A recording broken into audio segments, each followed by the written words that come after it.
when you see something you don't want and therefore emit a clear vibration of what you would prefer, your inner being knows that preference and immediately becomes it and stands as a vibrational beacon, better said signal, for you to tune to.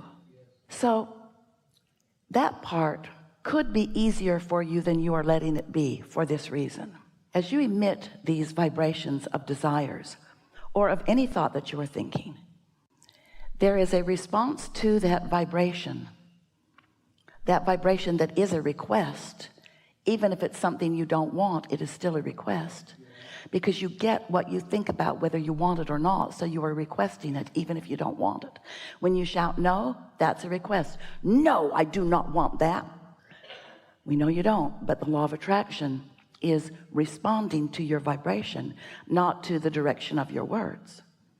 So as the law of attraction is responding to your vibrational output, that's what makes everything come together in the way that it does. That's what calls the cooperative components to each and every signal that is uttered. Uttered is not quite the right word, because uttered implies spoken, and your vibrations are not spoken. They are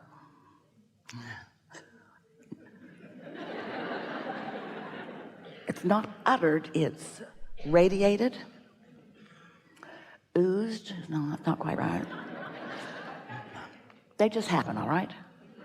Your vibrational frequency radiates from you like rockets, and the law of attraction responds to it. Now, the reason that we are wanting you to contemplate the law of attraction in this early statements here today is because we want to point out to you that there's you, here you are, you're magnificent in these bodies, and there's the you from which you have come that still remains, that some humans call your soul, some call it source, some even call it God. We call it your inner being. It's that inner part of you that remains at the same time that you're here in this physical body. So now let's talk about the law of attraction in response to all of that. So here's this pure positive energy from whence you have come. This pure energy that is love, that is knowing, that is stability and confidence, that is pure positive energy, in that no resistance that you could discern from your physical environment. In other words, it's a purity. It is a pure, non-diluted, non-contrasted, not slowed down in any way, therefore powerful vibration. This is the energy that creates worlds. And that's who that part of you is. So that larger part of you, now contemplate the law of attraction responding to that larger part of you. Feel for just a moment, try to contemplate what that means in terms of your expansion, in terms of your blessedness, in terms of your power to become. So here's this law of attraction responding to this non-physical energy of you, calling all cooperative components to your desires, not to the trouble that caused you to want it, only to the desires. So what's being summoned on your behalf to that larger part of you is all that you are asking for: the freedom and the clarity and the abundance and the wellness. Everything that you are asking for is being summoned on your behalf to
that larger non-physical part of you. all cooperative components gathered. Sometimes you catch a glimpse of it and you stand in amazement at the perfection and the bigness and the wholeness of what's happening on your behalf. The question that this forum wants to ask of you and answer to the degree that you can let it in: how cooperative are you in your componentness? Are you a cooperative component, or do you stand as a vibrational holdout, defending where you stand in your defiance of well-being? Of course I want more money. If I could only get more money. Everyone wants more money. Don't be stupid about that. Of course everyone wants more money. I want more money. But where is the money? Money just does not come to me. Money has not been coming to me. There is no money. And we say, that's the way you hold yourself in vibrational defiance of the money that's being called. The cooperative components are being gathered. Are you one? Not right then. It's all right. We like your eagerness of life. Oh, it's not telling you that. He's just saying be respectful of those around you. Well, you know what? You can say anything you want here in this room. And he can too. So if he tells you to be quiet, he can do that too. Isn't it nice that we are all here together? In this room, no one will throw you out. There will just be a lot of people that want to. But they will be in resistance of their own well-being. And you will be the teacher that helps them to know that you get to do what you want to do, and they get to feel about you the way they want to feel about you. But can you imagine the chaos if everyone did that? We're glad it's only you here today. And now we would like to tell you to shut up.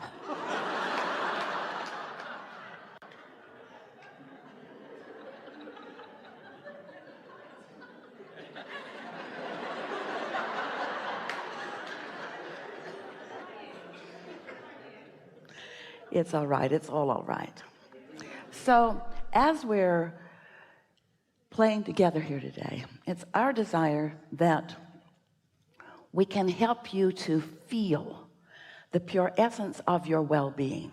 We want you to find that feeling place that allows into your experience what you want. Esther it was a wonderful experience for her.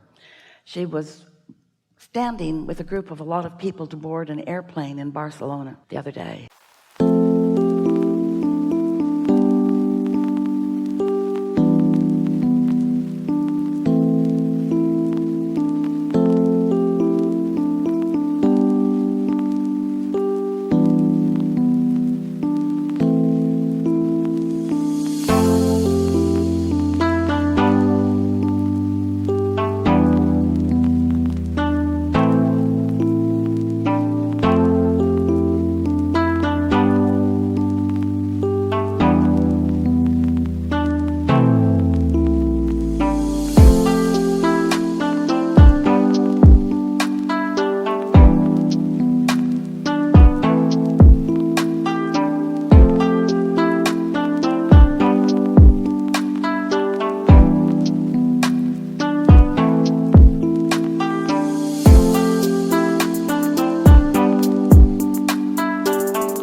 She had a first-class ticket and was standing in that queue ready to get on, and the gate agent was calling for anyone who needed extra time to board. And so quite a trail of people were doing that.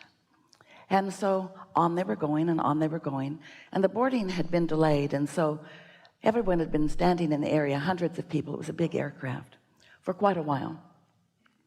And as this stream of people were boarding, there was a woman standing a few people behind Esther, and she was annoyed at all of the people who were getting on the airplane ahead of her, even though she'd paid a lot for her first-class ticket and her priority boarding.